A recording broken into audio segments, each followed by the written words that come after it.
सुप्रभात। आनंदमय जीवन जीने का ढंग, यह हमारी आज की आध्यात्मिक चर्चा का विषय। आनंदमय जीवन जीने का ढंग। सांसारिक संबंध स्थापित करने के पश्चात उन्हें बनाए रखना आवश्यक है। यदि संबंधों को निभाया ना जाए तो कुछ समय उपरांत घनिष्ठ से घनिष्ठ संबंध भी स्वतः ही समाप्त हो जाते हैं, टूट जाते हैं। तो इसी प्रकार ईश्वर से स्थापित संबंध को निरंतर बनाए रखना अनिवार्य है। इसके लिए मानव मात्र की सेवा, संतों का संग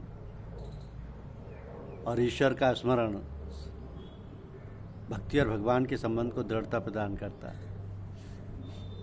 इसके अतिरिक्त ईश्वर की उपस्थिति का निरंतर एहसास, ईश्वर का निरंतर उपभोग भी संबंध को दृढ़ता प्रदान करने में सहायक सिद्ध होता है। तो भक्त निरंतर ईश्वर को अपने प्रत्येक कार्य में प्रयोग करता है।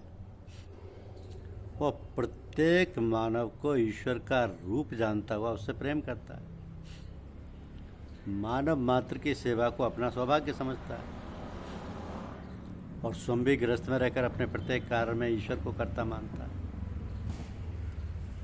दुकानदार भक्त दुकान पर जाकर प्रार्थना करता है कि हे प्रभु, तेरी दी हुई दुकान पर तेरी आज्ञा अनुसार आ गया हूँ, अब ग्राहक तुझे भेजने। तो इस प्रकार भक्त और भगवान के बीच दुकानदार और ग्राहक का संबंध स्थापित हो जाता है।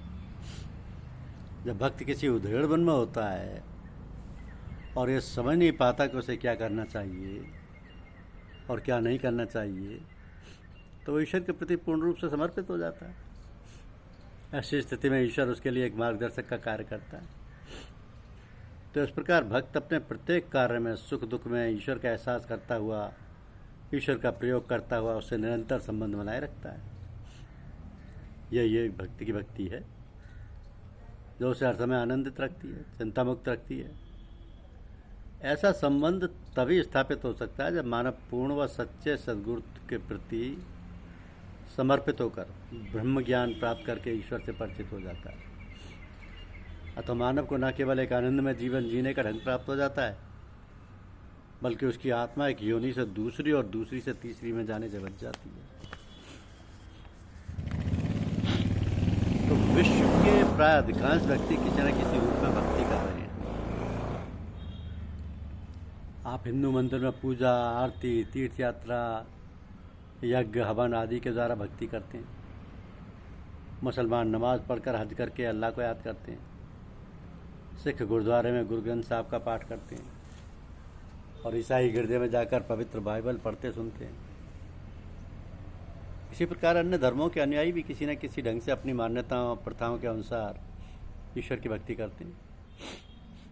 वास्तव में भक्ति एक संबंध है, एक नाता है भक्त और भगवान के बीच में। तो प्रत्येक मानव जानता है कि संबंध स्थापित करने के लिए दो व्यक्तियों की कम से कम आवश्यकता होती है।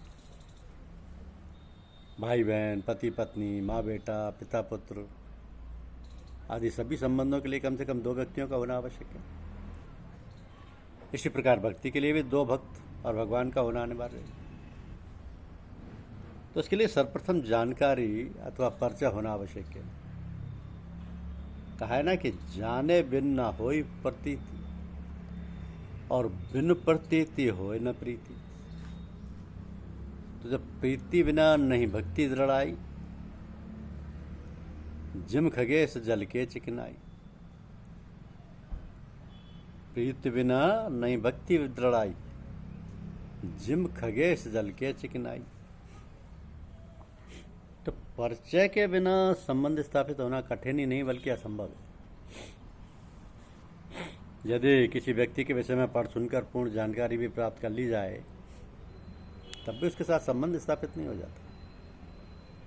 संबंध स्थापित करने के लिए सर्वप्रथम ऐसे व्यक्ति की आवश्यकता होती है जो उस व्यक्ति को, जिसके संबंध स्थापित करना है, जिससे ना केवल भली भांति जानता हो बल्कि उससे पूर्ण रूप से संबंधित भी हो। इसलिए ईश्वर की भक्ति करने के लिए, ईश्वर से संबंध स्थापित करने के लिए ऐसे सदगुरु की शरण में जाना आवश्यक है जो ना केवल ईश्वर के विषय में जानकारी रखता हो बल्कि उससे संबंधित भी हो। तो ईश्वर की जानकारी तो धार्मिक ग्रंथों के पठन पाठन के द्वारा भी प्राप्त की जा सकती है, परंतु ईश्वर से संबंध केवल सदगुरु के माध्यम से ही स्थापित किया जा सकता है, क्योंकि ब्रह्मज्ञानी सदगुरु भी ईश्वर के विषय में केवल जानकारी नहीं रखता बल्कि उससे संबंधित भी होता है।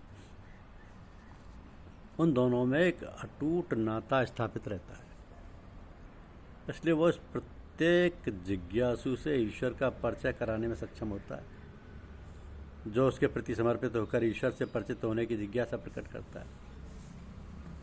तो मात्र परिचय से भी संबंध स्थापित नहीं हो सकता। परिचय प्राप्ति के पश्चात गुण दोष का ज्ञान प्राप्त करने के उपरांत संबंध स्थापित करने के लिए परस्पर मेलजोल बढ़ाना आवश्यक होता है। तो एक दूसरे के सामाजिक, धार्मिक, पारिवारिक समारोह में भाग लेना अनिवार्य होता है। इस प्रकार ईश्वर से सदगुरु की अनुकंपा द्वारा परिचित होने के पश्चात संबंध स्थापित करने के लिए सेवा, सत्संग, सुमरण के साधन अपनाने होते हैं। सत्संग से ईश्वर के प्रति आस्था और विश्वास को दृढ़ता प्राप्त होती है। सेवा से तन मन धन के सुख प्राप्त होती है और सुमरन से मन आनंदित होता है।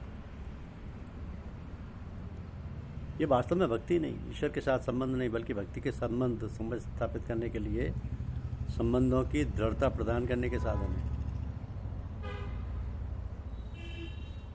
तो ईश्वर का एहसास रहे